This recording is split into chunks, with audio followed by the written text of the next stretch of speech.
Hello students, welcome back to our YouTube channel. Now kids, मेरे को comments में किसी ने बोला था कि मैम प्लीज़ इंग्लिश का पेपर फॉर्मेट हमें सेंड कर दीजिए।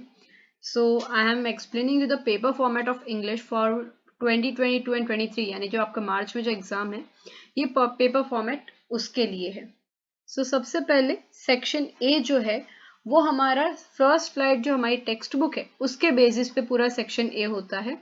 That is nearly to nearly 16 marks something हो जाता है। आपका सिर्फ फर्स्ट फ्लाइट आप पढ़ते हैं तो आपको 16 मार्क्स का राउंड अबाउट मार्क्स मिल जाते हैं।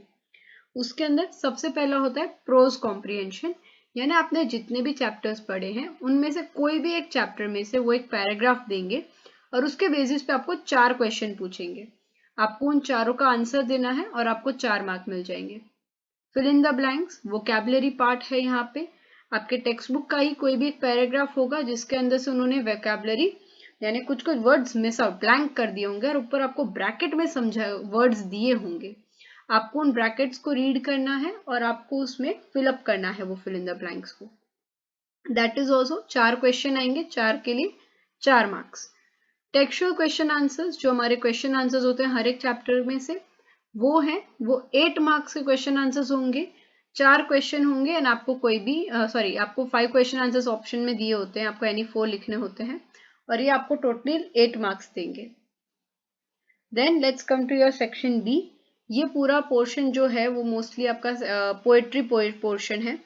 पोएट्री कॉम्प्रिहेंशन वही आपकी टेक्स्ट बुक की कोई भी एक पोएम दी होगी और उसके बेसिस पे 2 क्वेश्चन नीचे पूछे गए होंगे। Each question will consist of 1 marks, तो आपको वहां पे 2 मार्क्स मिल जाएंगे। हर एक पोएम को अच्छे से समझना है और उसके क्वेश्चंस आपको अटेम्प्ट करने हैं। फिगर ऑफ स्पीच ये भी आपको 2 मार्क की आ रही है।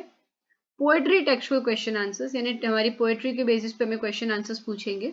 3 क्वेश्चन होंगे, ईच क्वेश्चन 2 मार्क्स का होगा, इसलिए 6 मार्क्स हो जाएंगे total. Then textual question supplementary, आपके जो फुटप्रिंट विदाउट फीट है वो जो बुक है उसके बेसिस के आपको टेक्सचुअल क्वेश्चन आंसर्स पूछे जाएंगे and that will be of 6 marks. 3 question दिए होंगे आपको, कोई भी 4 क्वेश्चन दिए होंगे आपको, कोई भी 3 अटेम्प्ट करने हैं, आपको 6 मार्क्स मिल जाएंगे।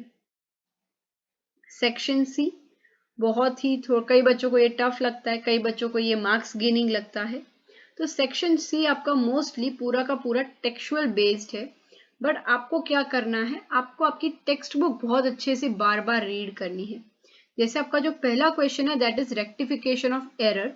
आपको पैराग्राफ दिया होगा, लाइंस दी होंगी, उसमें उन्होंने कुछ एरर्स रखे होंगे।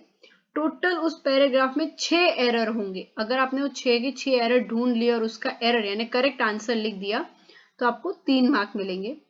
फिर फिल इन द ब्लैंक्स, ये भी आपके टेक्सचुअल का ही कोई भी एक पैराग्राफ होगा, ऊपर आपको ब्रैकेट दिए होंगे, आपको उन ब्रैकेट में से ही आंसर्स को ढूंढना है और मतलब फिल इन द ब्लैंक्स में ब्लैंक में लिखना है। सो यहाँ पे प्रीपोजिशन, कंजंक्शन एंड आर्टिकल्स के बेसिस पे आपको ये fill in the blanks fill up करनी होती है। हमें ज्यादा सोचना नहीं है, टेक्स्ट बुक को अच्छे से रीड की होगी तो ऊपर से ब्रैकेट में से आप अपने आंसर्स तुरंत लिख पाएंगे। Punctuate the paragraph, same textual paragraph ही होगा पर आपको यहाँ पे 4 पंचुएशन लगाने हैं उस पैराग्राफ में। अगर आपने चारों के चारों पंचुएशन राइट लगाए हैं तो आपको 2 मार्क्स मिलेंगे।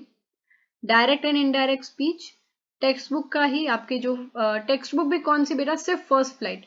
आपके फुटप्रिंट विदाउट फीट में से ग्रामर सेक्शन नहीं आता है, तो फर्स्ट फ्लाइट में से ही आपको कोई भी एक चैप्टर का एक पैराग्राफ दिया होगा यानी कन्वर्सेशन 2 जन के बीच में दिया होगा और आपको उस कन्वर्सेशन को इनडायरेक्ट स्पीच में कन्वर्ट करना है। ये आपको एक पैराग्राफ दिया होगा और इसके आपको 3 मार्क मिलेंगे। डू एज डायरेक्टेड ये 5 मार्क का है, 5 क्वेश्चंस आते हैं। इसके अंदर काफी सारे टॉपिक्स है जो आपको पढ़ने पड़ते हैं। एक होता है नो सूनर देन हो गया, डिग्री हो गया, आपका एक्टिव पैसिव वॉइस हो गया, फिर transformation of sentences, assertive negative, negative to exclamatory and your interrogative, या फिर सिंपल, कॉम्प्लेक्स या कंपाउंड सेंटेंसेस। मुझसे जितना होगा उतने ग्रामर टॉपिक्स में आपके साथ कवर करने की पूरी कोशिश करूंगी। एक ग्रामर टॉपिक में ऑलरेडी कवर कर चुकी हूँ, that is no sooner than. आपको वीडियो की लिंक आपको नीचे डिस्क्रिप्शन में मिल जाएगी। Then comes your section D, writing portion. अब यहाँ पे क्या होता है बेटा, पहला है प्रोज कॉम्प्रिहेंशन, यानी आपको एक पैराग्राफ दिया होगा और आपको उसके नीचे 4 क्वेश्चन दिए होंगे, आपको उन्हें अटेम्प्ट करना है। ये आपका अनसीन होगा, यानी ये आपकी टेक्स्ट बुक पार्ट नहीं होगी, ये आपकी कोई भी उन्होंने बाहर का पैराग्राफ दिया होगा। Same goes for poetry. पहले क्या होता था, प्रोज एंड पोएट्री में ऑप्शन आते थे, बट इस बार उन्होंने प्रोज एंड पोएट्री दोनों को कंपलसरी रखा है। तो पोएट्री भी आपने कभी पढ़ी नहीं होगी या आपने कभी ऐसे by chance out of the book आपने पढ़ी हो, तो उसके बेसिस पे आपको 4 क्वेश्चन दिए होंगे, उसके आपको 4 मार्क मिलेंगे। देन कम्स योर डायरी और dialogue. From my personal preference I prefer dialogue, क्योंकि अगर आप खाली 4 डायलॉग पर पर्सन लिख देते तो भी आपको फुल मार्क्स मिल जाते हैं। डायरी आपको थोड़ा एक्सटेंड करके लिखनी होती है, सो डायरी और डायलॉग में ऑप्शन होता है, ये भी आपका 4 मार्क का आता है। Then comes your advertisement, notice and poster. ये तीनों में ऑप्शन होता है। ये आई थिंक ये 6 मार्क का नहीं है, I am sorry, it is of 4 marks I think so, या it is of 4 marks. Just give me a second.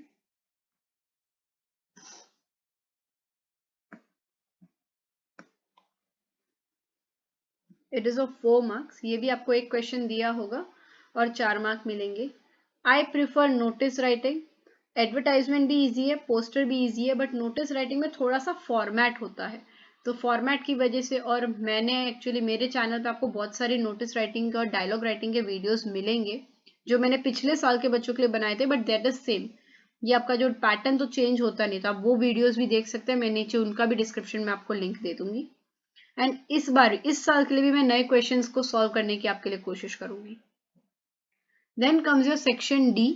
Section D आपको थोड़ा टफ पड़ेगा। एक होता है रिपोर्ट राइटिंग जो 4 मार्क का आता है, और फिर लेटर और ईमेल में ऑप्शन आते हैं। आप लोगों को, मेरा ये मानना है कि बच्चों को इनफॉर्मल जो भी है, लेटर इनफॉर्मल आ रहा है या फिर ईमेल इनफॉर्मल आ रहा है, दोनों में से जो भी इनफॉर्मल आ रहा है आपको उन्हें अटेम्प्ट करना चाहिए, क्योंकि इनफॉर्मल में आप अपनी तरीके से लिख सकते हो तो कोई भी छोटी मोटी मिस्टेक्स इग्नोर हो जाती है, बट फॉर्मल आपको एग्जैक्टली एकदम फॉर्मल लैंग्वेज में ही लिखना होता है, जिसमें बच्चे कई बार गलती कर देते हैं।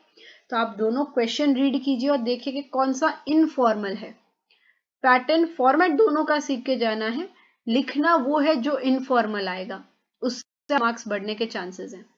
लास्ट क्वेश्चन है एसे and story.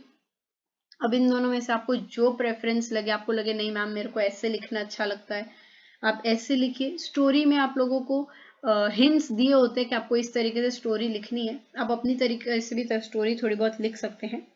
So it depends upon you. ये 7 मार्क का होता है, ये मिनिमम आपको 3 पेज के ऊपर भरना पड़ेगा। प्लीज डोंट, ऐसा नहीं करना कि एकदम छोटी सी स्टोरी या छोटा सा ऐसे लिख दिया है।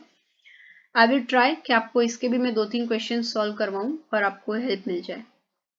Thank you. आई होप आपको वीडियो पसंद आई होगी, नॉलेजेबल मिली होगी और आपको यहाँ पे कोई गाइडेंस मिल रही होगी। हर टॉपिक के ऊपर मैं वीडियोस बनाने की पूरी कोशिश करने वाली हूँ। Let me end this video with a wonderful quote. He who asks a question is a fool for only 5 minutes. He who doesn't ask a question remains a fool forever. इसलिए questions पूछते रहिए। आपको कोई भी doubt है आप अपने doubts को कमेंट सेक्शन में लिखिए। I will try my best to solve your doubts over here. Thank you. Bye bye. Have a great day.